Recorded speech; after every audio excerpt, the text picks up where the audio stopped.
Seguimos con mucho más noticias de salud y ahora sí nos vamos a meter en un tema muy interesante que tiene que ver con dietas veganas, alimentación basada en plantas y de eso vamos a hablar con mi invitada que es la doctora Elena Pastor Manfredi, médica UBA, especialista en nutrición, investigadora científica, es directora del posgrado en nutrición y microbiota de la Universidad de Buenos Aires, también es directora del posgrado en nutrición clínica de la UBA y la diplomatura en nutrición deportiva de alto rendimiento. ¿Cómo estás, Doc? ¿Todo bien? ¿Cómo andás, Leo? Un placer, como siempre, estar acá acompañándote. Muchas gracias por venir. Bueno, justamente hablaba al principio, ¿no? Dije dos cosas, dieta vegana y alimentación basada en plantas, que hoy está Sí. en boga, se habla mucho. ¿Cuál es la principal diferencia? Mira, alimentación basada en plantas es real que hoy en día se habla Ujú. muchísimo. Es un tipo de alimentación más saludable, podríamos llamarlo de esta forma, en la cual se incluyen en general mucha cantidad de alimentos de vegetales, de frutas, verduras, alimentos integrales, pero no quiere decir que la persona deje de consumir carnes o deje de consumir alimentos derivados de cualquier animal, por ejemplo los lácteos también, ¿no? En la dieta de alimentación basada en plantas hay buena incorporación de fibra, que eso está buenísimo. Pero en la dieta vegana la gran diferencia justamente es esa, que no se consumen carnes. O sea, la persona no consume nada, ni carnes, ni derivados de animales. Y bueno, puede ser que sí, en ese tipo de dietas se vean más cantidad de carencias de lo que se ve en una alimentación basada en plantas. Excelente explicación. Entonces, a ver, una persona en una dieta vegana tiene carencia de la B12. Y en general sí, suele pasar que sí, porque justamente como la B12 es una vitamina que viene, nosotros no la fabricamos, tenemos que incorporarla, y está dada justo por los alimentos de origen animal, ¿no? Ujú. Todo lo que sean, bueno, carnes, como te mencionaba recién, carne roja, pescado, carnes blancas como el pollo, los lácteos, los derivados también tienen cierta cantidad de B12. Las personas que no lo consumen deberían, en caso de que tengan esta vitamina baja, sí suplementar. Obviamente que hoy en día tenemos gran cantidad de suplementos en el mercado. Siempre yo evalúo la buena trazabilidad de los suplementos, que sean de laboratorios reconocidos, por supuesto. También tenemos complejos de B12 que vienen no solamente esta vitamina, sino el conjunto, por ejemplo B1, B6, B12, Ujú. que eso también está buenísimo. Pero sí es real que hay que suplementar cuando está baja por la carencia. La carencia puede llegar a ser un problema grande. Claro, Doc, ¿qué puede pasar si uno tiene carencia justamente de la B12? Mirá, la B12, la función principal que tiene justo es la producción de la vaina de mielina a nivel neuronal, ¿no? A nivel de los nervios, que es algo fundamental. Y también está implicada en la síntesis de glóbulos rojos. O sea que imagínate que síntomas puede dar muchísimos. Uno de los principales que el paciente nota es justamente el hormigueo. Bien. Hormigueo de los dedos, ¿no? En la punta de los dedos. Hormigueo puede ser también a veces en los pies, en general en las extremidades. Y bueno, otros tantos síntomas, fatiga, cansancio, dolor muscular, síntomas periféricos y también síntomas centrales, dependiendo por supuesto del nivel de déficit que tenga el paciente y de cuánto tiempo ya lleve con este déficit. Porque pensá que hay gente que, pacientes, ¿no? Que vienen al consultorio y hace años que hacen dieta vegana y nunca consultaron con ningún profesional. Eso es un problema grande justamente por las carencias, ¿no? No solo de B12, sino de proteína y bueno, todo lo que vamos a hablar dentro de un rato. Sí, qué disparador que metiste, es verdad. Claro, lo hacen dieta vegana por elección, obviamente, pero sin un apoyo médico, Claro. nutricional. Y los que sí tienen una consulta con vos, porque quieren hacer una dieta vegana, ¿cuáles son las dudas que tienen? Y en general, justo esto, el tema de la Lo que es, B12 suele ser una pregunta frecuente, más que nada porque como los suplementos son de venta libre, las personas van y los compran ah, directamente en la farmacia y no consultan dosis, no consultan algo clarísimo que es el déficit, ¿no? ujú. Primero para ver con cuánta cantidad de B12 tenemos que suplementar los profesionales, hay que ver cuál es el déficit que tiene el paciente. No es lo mismo, como te decía, una persona que hace 5 o 10 años que hace una dieta vegana, nunca consultó, consume los alimentos, digamos, que él piensa que son correctos, a una persona que hace 2 o 3 meses empezó con una dieta vegana.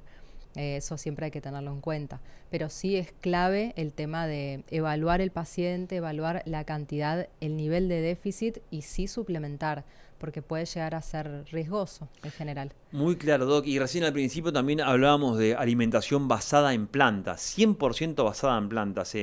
¿Hay beneficios comprobados para la salud? Sí, la realidad es que sí, más que nada por algo clave, que bueno, nosotros hablamos mucho siempre de microbiota juntos, Sí, hoy cambiamos de hoy tema, cambiamos. pero igualmente está relacionado esto con la microbiota porque la alimentación basada en plantas tiene una muy buena cantidad de fibra y eso está totalmente demostrado que mejora muchísimo tanto la calidad como la cantidad de microorganismos beneficiosos del intestino y sí, es real que una buena alimentación basada en plantas con buen equilibrio de nutrientes, siempre yo apunto a eso porque no es lo mismo una alimentación basada en plantas con incorporación de vez en cuando de algunos productos de origen animal a una dieta vegana. No quiero decir que esté bien ni que esté mal, Claro. pero siempre tenemos que tener en cuenta cuál puede ser el problema al que nos puede llevar tener, ¿no?, una alimentación con carencias, lo que no ocurre con las dietas que son basadas en plantas. Muy clara, Doc. Y recién ahí para cerrar este tema hablábamos de la B12 y vos dijiste B1, B6, B12. ¿La B1 y la B6 qué función tienen? Mira, son también complementos, son Ujú. tres vitaminas que en general si las incluimos, digamos, de forma en algún suplemento o algún compuesto combinado, son vitaminas que están muy relacionadas y que en general el metabolismo, y a veces esto es algo que ocurre en la medicina, el pensar que somos órganos separados, ¿no? Que nuestro cuerpo es un corazón, es un hígado, es un páncreas, y en realidad todo nuestro cuerpo, el ser humano, es un conjunto de órganos y tejidos que funciona como un metabolismo único. Entonces, el incorporar todas las vitaminas, tanto las vitaminas hidrosolubles, liposolubles, los minerales, que no lo mencionamos, pero también es clave, es importantísimo para el buen funcionamiento del metabolismo. También la vitamina D, antes se pensaba que era una vitamina, hoy se la trata como una hormona y es clave también para el metabolismo, forma parte del grupo de las vitaminas, ¿no? Todas son fundamentales. Excelente, ahí me quedo con lo que dijiste, Doc, en el caso, bueno, de estos suplementos, B1, B6, B12, que tengan respaldo científico, ¿no? Porque como es de 100%. venta libre los suplementos, Exacto. ir como que la gente, bueno, ¿qué hago? Vas a la Sí, farmacia, tenés la góndola llena. ¿Qué elijo? totalmente, Que sí. tenga respaldo científico, laboratorio reconocido, dijiste. Exactamente. Algún laboratorio que uno pueda evaluar la buena trazabilidad de los productos. Creo yo que obviamente que bueno, hay distintos costos de cada uno de los productos que uno consume, pero siempre la trazabilidad es fundamental y entender que obviamente precio no es lo mismo que calidad, pero en los suplementos suele ocurrir que sí, en la mayoría sí. Bien, Doc, por último, para la gente que no sabe, cuando decís trazabilidad, para los que no saben, que... Trazabilidad es desde que el suplemento o el fármaco, en el caso de que sea un Ujú. fármaco, se fabrica en el lugar de origen, todo ese camino que tiene hasta que uno lo compra en la farmacia, lo conseguimos, lo agarramos directamente de la farmacia, qué es lo que pasó en ese trayecto, ¿no? Desde de dónde Ahí va. salió y hacia dónde llegó. Eso es fundamental porque también hace al producto, ¿no?, que uno tenga la seguridad de que está comprando un buen producto. Eso me parece fundamental. Clarísimo. Bueno, Doc, ahora sí, doy vuelta a la página y me quiero meter en un temazo que está hoy también de moda y es la proteína. ¿Por qué se Ujú. está hablando tanto ahora de proteína? Y bueno, ¿y qué es una proteína? Mira, la proteína es uno de los tres macronutrientes fundamentales. Ujú. Tenemos los hidratos, las grasas y las proteínas.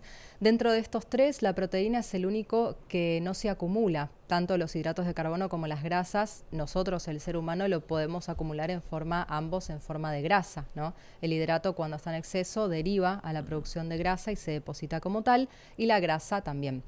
La proteína no, la proteína tiene que ser incorporada de forma diaria. Y uno relaciona muchas veces la proteína con el Sí. deporte, ¿viste? Bueno, hacemos actividad física y no, tiene que comer proteína, pero al no fabricarla nosotros, Mm. si no la incorporamos, no la tenemos. Pasa un poco lo mismo que con las vitaminas, ¿no? El Ah. hecho de decir, bueno, si uno no consume buena cantidad de proteína por día, no va a tener para formar los órganos, tejidos, básicamente para funcionar. Y valga la redundancia, las funciones que tiene la proteína son claves. El metabolismo no funciona sin proteína. Es fundamental. Hasta, imagínate que, para darte un ejemplo, el Ujú. intestino, las células del intestino Mm. se renuevan, tienen una vida media de 5 días, se renuevan cada 10 días la totalidad del epitelio Muy intestinal. buen dato. Y eso necesita proteína. si nosotros no incorporamos proteína, las células propias, digamos, los propios enterocitos, las propias células del intestino y tantas otras células que forman la pared, no se pueden renovar. Y uno se pregunta, bueno, muchas veces, viste, los pacientes vienen con síntomas gastrointestinales, más allá de temas con la microbiota, también está esto, el déficit de alguno de los macronutrientes, y muchísimas veces es la proteína. Bien, y recién decías vos, ¿no? Que estaba asociado a los que entrenan para formar músculos, porque tienen muchas más funciones, como dijiste recién. Claro, el músculo, la formación de masa muscular es Sí, una de ellas que es fundamental, fundamental. porque no solo es el músculo que nosotros vemos, el músculo de, bueno, tengo más bíceps o tengo Claro. poquito más de cuádriceps, es el músculo interno. Todos nuestros órganos y tejidos están formados por masa muscular, todos los órganos tienen una capa de músculo. El intestino que te comentaba recién también obviamente que tiene una capa muy importante de músculo que hace que funcione solo. Nuestro intestino tiene un peristaltismo, una función autónoma que nosotros no controlamos, pero eso también es músculo. Y todo el cuerpo, bueno, ni que hablar el corazón, todos los órganos están formados por músculo y eso no lo vemos. También al tener déficit de proteína, esa masa muscular se ve súper afectada. No solo el músculo, como te mencionaba, el músculo que uno ve, ¿no? El del Claro. gimnasio, el del entrenamiento. Sí, Es muy importante, tiene un rol clave cuidarla, la salud muscular, que uno por ahí lo asocia justamente con el gimnasio, con el bíceps marcado. No, no, no, totalmente. es. Sí. Y las piernas, ni Sí, hablar. sí, y además a lo que no te dije es que el músculo es el metabolismo activo. Claro. La masa muscular es ese metabolismo que Sí. nos aumenta, digamos, ese tejido, ese órgano, si queremos llamarlo así, que Ujú. nos aumenta el metabolismo. Cuanto más masa muscular uno tiene, mayor es el metabolismo, al revés de lo que ocurre con la grasa. La Claro. grasa es un tejido inflamatorio. La grasa, y por eso uno cuando habla de obesidad hablamos de inflamación crónica, Ujú, porque el tejido adiposo libera sustancias inflamatorias 24/7 ujú. y bueno, eso afecta muchísimo el metabolismo. Cuanto más grasa tenemos el metabolismo más bajo y cuanto más masa muscular, mayor metabolismo.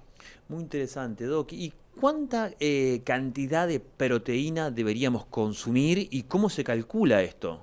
Mira, esa es una pregunta, te diría, una de las preguntas más frecuentes en el consultorio. Y la cantidad de proteína es súper relativa. La Organización Mundial de la Salud recomendaba 0,8 gramos por Ujú. kilogramo de peso, lo cual realmente si uno hace el cálculo resulta bajísimo el valor de proteína que tenemos que consumir y no alcanza esa proteína para justamente todo lo que te decía. O sea, vos pensá que es un macronutriente esencial y clave y es esencial literalmente porque no lo producimos. Si nosotros tenemos tan bajo consumo de proteína, el cuerpo no funciona bien. Lo que está estipulado hoy en día, sacando el criterio este de la OMS, es entre 1 y 1,5 gramos de proteína por kilogramo de peso. Esto está muy supeditado, muy, digamos, agarrado al concepto de, bueno, si la persona entrena, sí, obviamente hay que aumentar un poco los valores de proteína. Ujú. Si la persona, que por ahí esto es algo que no sé si lo vamos a hablar después, pero el adulto mayor, sabes que tiene mucho déficit de proteína y esto lo lleva de forma indefectible el sedentarismo con el déficit de proteína, la sarcopenia, que es justamente la pérdida de masa muscular. O sea que el valor de proteína está muy adherido a muchas características. Te diría al nivel de actividad física que tenemos, a nuestro propio metabolismo, a si uno tiene que formar mayor cantidad de masa muscular. Quizás, viste que ya el índice de masa quedó medio lateral, Sí, ya no hablamos tanto de IMC. sí, Ahora hablamos más de composición, claro, de cuánta grasa y cuánto músculo tiene la sí. persona.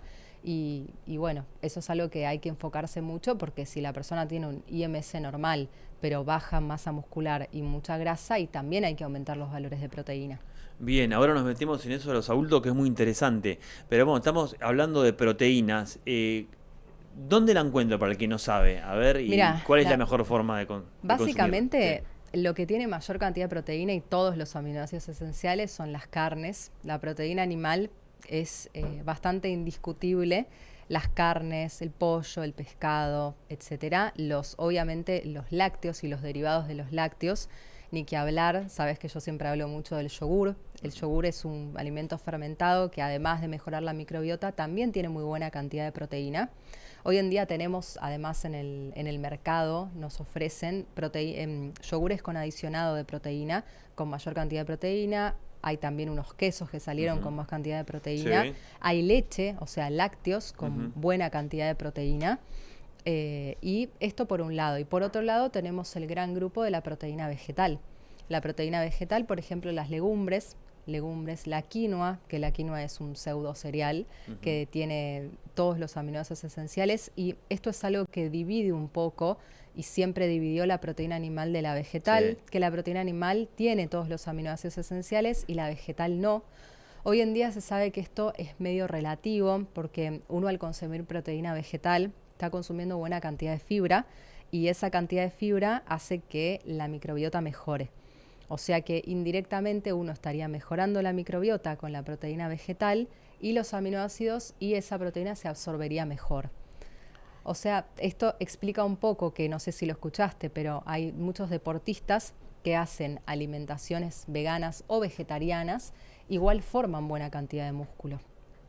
O sea, ¿Qué temazo tocaste? Sí, avanzá, después te pregunto algo. Es muy loco porque puede ser que más allá de que no consuman proteína animal, no consuman ningún tipo de carnes, quizás sí, bueno, algún lácteo o algún yogur de vez en cuando, pero no carnes. Vegetarianos, bueno, obviamente consumen huevo también, pero está visto que justamente por la mejora de la microbiota tienen mejor resultado que los que solamente consumen carne. Sumado a que por ahí la gente que consume carne muchas veces no agrega verduras.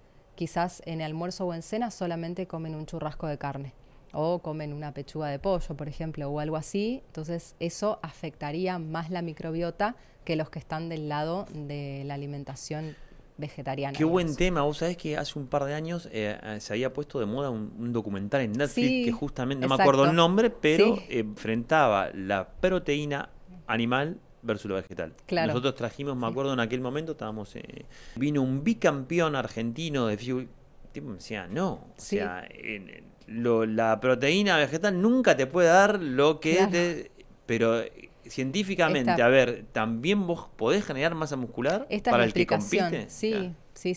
Sí, hay otro tema, ¿no? Que bueno, si hablamos ya de competir y otros mundos, nos metemos con otras cosas. Nos metemos en un terreno más engorroso porque, bueno, también hay suplementos que están por otro lugar. El que no compite, pero entrena y quiere ganar masa muscular. 100%. Entonces siempre volvemos a lo mismo, siempre y cuando tenga un buen, digamos, unos buenos valores de vitaminas, se suplemente de ser necesario, pero una alimentación vegana puede coincidir perfectamente con una vida normal.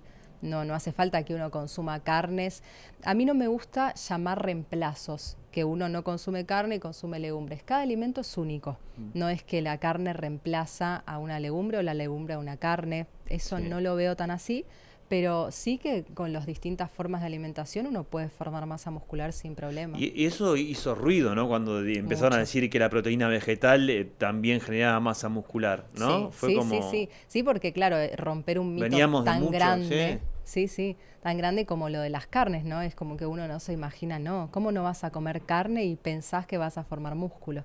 Y Ele, ¿qué opinión tenés al respecto con que hace poco también se fue polémica la nueva pirámide? Pero muy cortito para que lo entendamos todo, que es invertida, no sé qué. ¿Qué pasó ahí? Resumilo ahí para el que no sabe. Lo que pasó fue que justamente se empezó a priorizar la proteína, cosa que antes se tenía medio relegada. La proteína, los alimentos fermentados, las frutas, las verduras, un poco más esto, si queremos llamarlo de esta forma, más tendiendo a una alimentación basada en plantas, ¿no? Esto que se puso de moda, pero bueno, ahora ya medio dejó un poco de estar de moda. Yo creo que también, viste, es así en el mundo, es como que viene una moda, después otra, la dieta keto, y la gente como que va fluctuando mucho en qué es lo que le resulta mejor. Pero bueno, básicamente la idea de la nueva pirámide es esa. Hay un poco de controversia con esto de priorizar la proteína, porque también hay que tener en cuenta que es mucho más económico el hidrato de carbono que la proteína. Por eso, y esto justifica también la pirámide que conocíamos hace tantos años, la pirámide en donde se priorizaba como base de la alimentación el hidrato de carbono, ¿no? todo lo que sean arroz, las pastas, los cereales, etcétera. Todo eso durante mucho tiempo se priorizó en nuestra alimentación, el famoso 60% de hidratos de carbono, porque justamente la fibra, o sea, la buena cantidad de fibra, ¿no?, en la alimentación, la buena cantidad de proteína, también económicamente es más caro para nosotros de sostener. Claro. Excelente explicación. Bueno, ahora sí habíamos dejado pendiente el tema de consumir proteína en los adultos, ¿no? Que es tan importante. Amplíame eso que me pareció importante. Mirá, ¿Adulto mayor o adulto había dicho? En realidad, el adulto para... sí, ponele de unos 50 para arriba. Bien. Más o menos a unos 60, 65 años ya hablamos de sarcopenia, que es esta pérdida de masa muscular. Sí. La masa muscular con el tiempo se pierde de forma indefectible. Uno haga lo que haga, es un tejido que siempre va para abajo. Obviamente los dos puntos que hay que trabajar son actividad física y alimentación. Ambos son fundamentales. Actividad física, antes se hablaba mucho de caminatas, de moverse de forma aeróbica. Hoy en día la musculación es la base. Bien. Entendemos que hay que hacer musculación para formar masa muscular. Hay que romper tejido primero y hay que después formarlo, ¿no? Lo rompemos en el gimnasio y lo formamos con la comida, si queremos llamarlo así.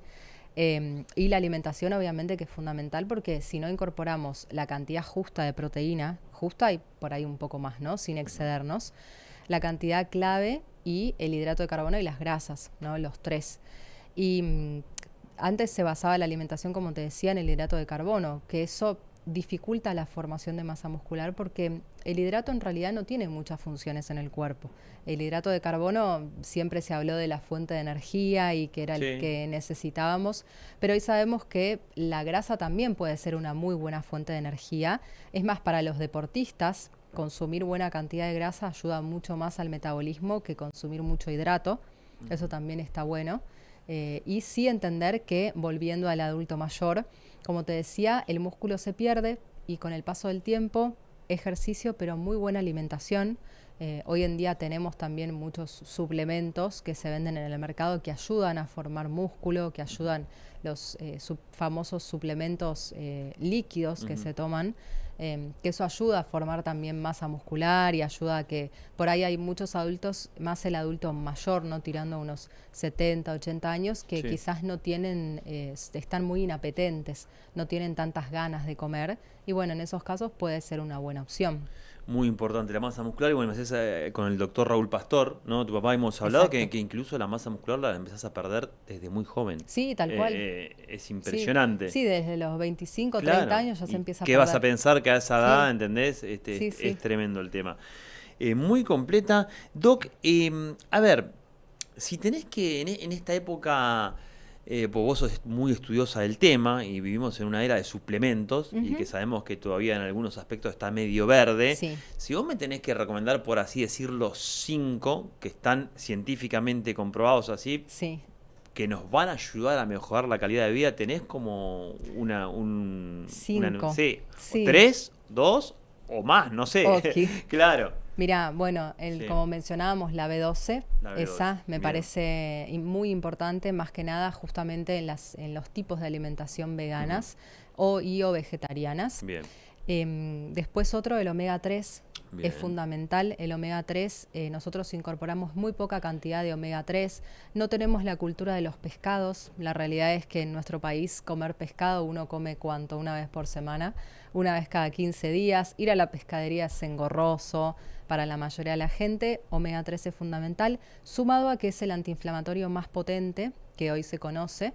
Eso también está buenísimo porque disminuye muchísimo la inflamación metabólica. Probióticos, ni que hablar, no puedo no mencionar los probióticos. Hoy en día no tenemos al día de hoy estudios de investigación, o sea, publicaciones en Argentina. La idea es ir un poco por ese lado, ya nosotros estamos en ese ambiente. Y los probióticos, más allá de que no tenemos validación acá, sí la tenemos en el mundo y hay que mejorar la microbiota. Siempre tenemos que mejorar la microbiota. Otro suplemento que no está muy difundido, no hay muchos, son prebióticos. Hoy en día tenemos poco, hay prebióticos de inulina, por ejemplo, que es una fibra muy, muy estudiada.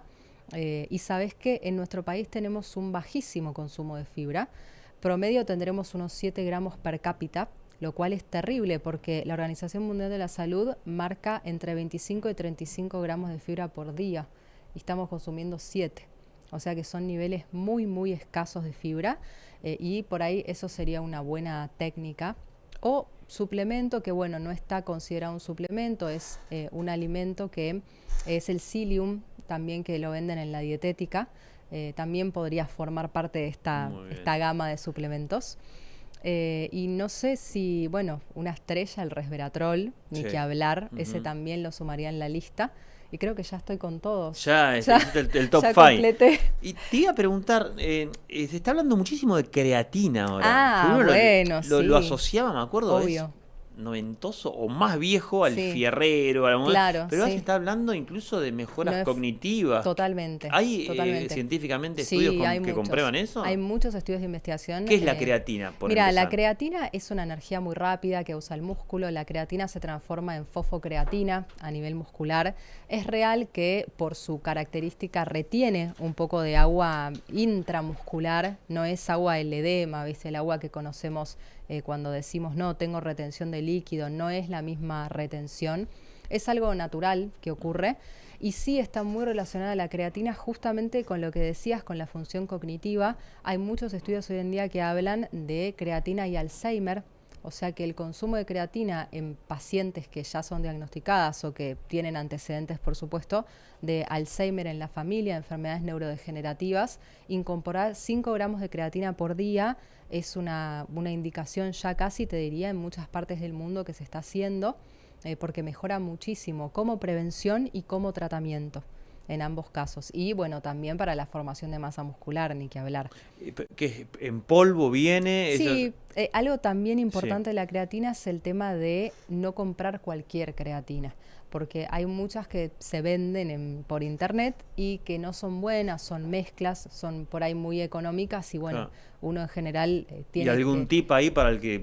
Mirá, ahí no quiero nombrar marcas, pero bueno, tratar de que sean, un poco voy a lo mismo siempre, que sean buenos laboratorios, que sean reconocidos, que uno pueda, la que en general se consume es monohidrato de creatina, que bueno, es algo que, digamos, la creatina no es, porque vos me preguntaste qué es, no es una proteína y no es, las proteínas son conjuntos de aminoácidos. Esos aminoácidos también forman cadenas más pequeñas, que son los péptidos, antes de formar proteínas que tienen más de 50 aminoácidos. Y la creatina es un compuesto nitrogenado, no es tan grande para llegar a ser una proteína ni para llegar a ser un péptido. Está en esa gama de compuesto nitrogenado. Pero es, digamos, un compuesto fundamental para el cuerpo y nosotros, si lo incorporamos así de esta forma, en forma de suplemento, ayuda tanto para la formación de masa muscular como para lo que te decía, para la formación de neuronas, el desarrollo neuronal. Así que es fundamental. ¿Lo incluimos entonces en la lista? Me lo estaba olvidando, me hiciste acordar.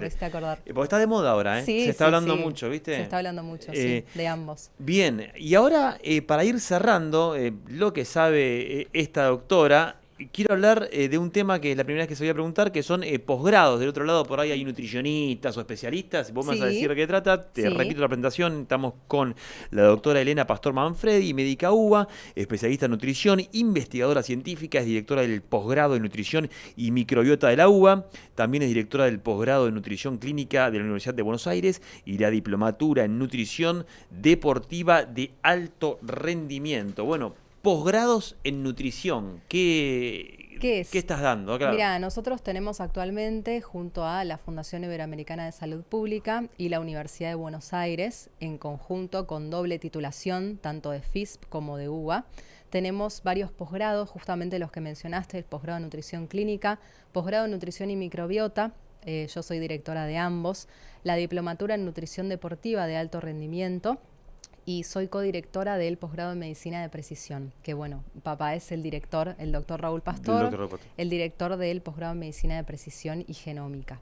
Y actualmente lo que hacemos nosotros es tratar de transmitirles justamente todos los conocimientos 100% actualizados. Nosotros tenemos un centro de investigación, estamos muy metidos en el área de investigación y creo que todo lo que es nutrición se ha quedado en el tiempo. Realmente la nutrición que hoy se conoce es una nutrición de precisión, una nutrición mucho más enfocada en el paciente, en esto de pensar no solo en darle un plan de alimentación con las grasas, proteínas y los hidratos, sino darle lo que necesita la persona, darle las vitaminas que necesita, darle los minerales, los suplementos, como vos mencionabas, si es que son necesarios. Y entender que todos los médicos deberían especializarse, por lo menos entender de nutrición, porque la nutrición es la base de la medicina. Si nosotros trabajamos sobre la nutrición, vamos a poder trabajar, como te decía, en este conjunto y en pensar que el ser humano es único, que todo el metabolismo del ser humano, más allá del corazón, del hígado, páncreas, etcétera, somos una persona. Y la nutrición, la microbiota, es la base justamente de nuestro metabolismo. Doc, ¿y eso está apuntado a médicos, nutricionistas? ¿A qué especialidades? Exactamente, médicos de todas las especialidades. Bien. Actualmente tenemos unos 50 alumnos en el posgrado de nutrición clínica, más o menos lo mismo en el posgrado en microbiota. Vamos a comenzar la diplomatura en microbiota en el segundo cuatrimestre también. Y esto fue un boom porque no existe hasta el momento, es el único posgrado de nutrición y microbiota de la UBA. Que por supuesto tenemos muchos profesionales de todo el país y también del exterior que colaboran con el posgrado, y la idea es actualizar a los profesionales, que tengan la última base científica de nutrición. Qué interesante. Bueno, ¿y dónde acaba de aparecer el Instagram? ¿Dónde se pueden, dónde está la información para acceder a estos? En la página de la fundación, en fis.org.ar, o en el Instagram de ellos también, FIS Salud. Ahí aparece toda la información y bueno, todos los datos de cada uno de los posgrados, por si les interesa y bueno, quieren consultar más. Muy completa. Doctora Elena Pastor Manfredi, la verdad, un placer que hayas pasado por Noticias de Salud. Gracias, Leo. Para mí siempre es un honor estar acá. Te agradezco muchísimo la invitación. Bien, bueno, hemos llegado al final, un programa muy interesante y nos vemos el próximo jueves acá en Noticias de Salud. Chau, chau.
Ojos en Alerta es una herramienta de seguridad que conecta a los vecinos con el Centro de Operaciones Municipal para prevenir delitos en tiempo real. Ojos en Alerta viene a cambiar la seguridad en San Isidro. Vamos a vivir más tranquilos y lo vamos a lograr juntos. San Isidro Seguro. San Isidro Municipio.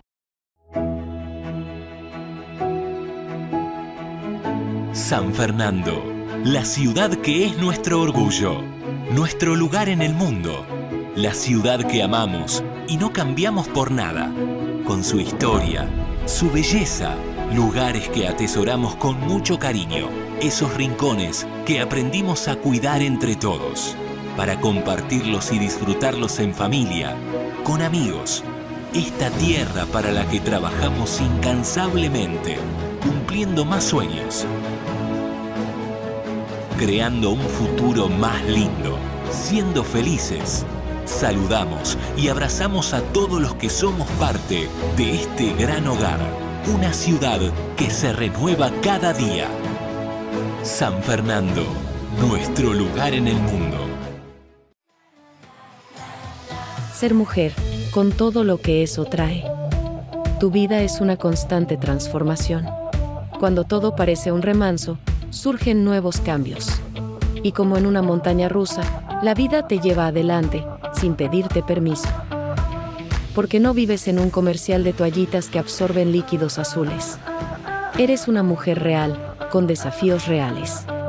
Una mujer en el siglo XXI. Todos opinan cómo tendrías que ser. Te exigen y esperan que hagas o que actúes como dice el manual de moda. Pero nosotros no. Solo queremos acompañarte. A hacerlo a tu manera, a buscar el equilibrio de cada momento. A sanar lo que tenga que ser sanado y disfrutar de lo que quieras disfrutar. A vivir una vida a tu ritmo, con tus desafíos y con tu visión del mundo. Nacemos para estar cerca en cada momento, con un enfoque global de tu ser. Conjugando lo mejor de la naturaleza y los últimos avances de la ciencia.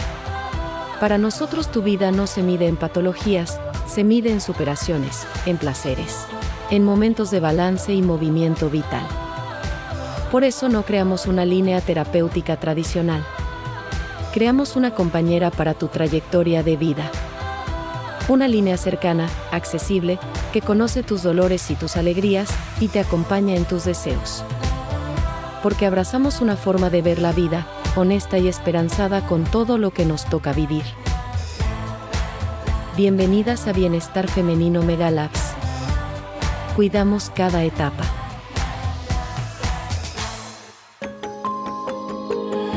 Megalabs. Somos bienestar. Todos los días un quilombo esto, y ahora encima acampan acá. Durante años las calles fueron un caos, pero eso ahora cambió. El desorden no va más. Ahora la ley se cumple y el orden se respeta. Buenos Aires Ciudad.